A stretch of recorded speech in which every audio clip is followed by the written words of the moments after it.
Good afternoon to you on this 30th day of Level 4 lockdown in South Africa. My name is Mark Long, Rector of the Parish of St Andrew in Newlands, Cape Town.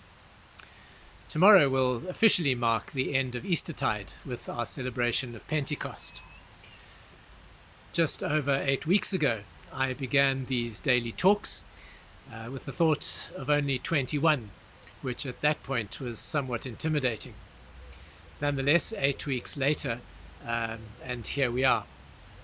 For me, what is interesting is that the end of Level 4 lockdown coincides with the end of Eastertide, end of a period in which we have, in Scripture certainly, encountered the risen Christ and had an opportunity to reflect on that, largely with the book of Acts and the Gospel of John. In today's Eucharist readings, both those journeys come to an end.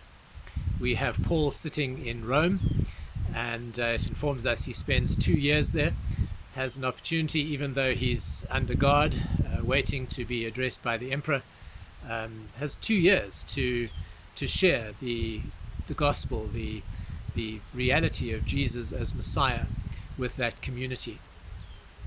John's gospel comes to an end and reflects that in fact there's a lot more to say about Jesus' life and ministry, and that what we have experienced in John is just some of the activities and things that Jesus has been up to. But for you and I, over these last 8 weeks, it has been a journey between those two books, one in which hopefully together with myself you have been able to interact with something of the nature of what this season of Eastertide is all about. And my prayer is that you have encountered the risen Christ in these times that we've spent together. For me, it's been a good journey. It's one that has kept me centered. I think both these daily talks, and also I've referred to it on occasion, the book by Patrick Otuama, Daily Prayer with the Coromila community in Ireland.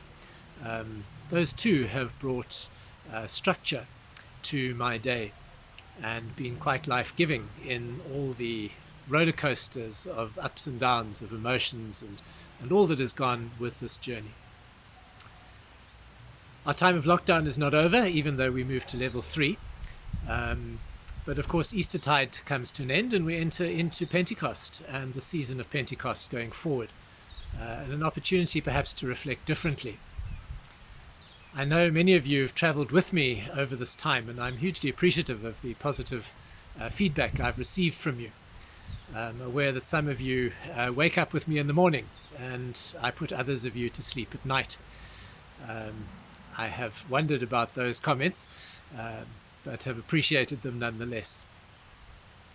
I am thinking going forward in terms of just finding my life becoming increasingly more busy as one begins to recognize that this is the new normal. And finding time on a daily basis is proving increasingly difficult. And so what I will be offering going forward in our Pentecost season is a Wednesday and Friday reflection. And I will have these available to you from early on both those mornings. Will not be quite the same. I'm not going to be focusing necessarily on the Eucharist readings for the day, but an opportunity to reflect perhaps a little bit more broadly about life and faith in terms of our ongoing experience of lockdown and dealing with this coronavirus. So my hope is that you will continue to journey with me in a renewed format, and my huge thanks just for being part of the journey together, as we've referred to it, together apart in these times. So God's blessing on you all, and I will see you again next Wednesday. God bless.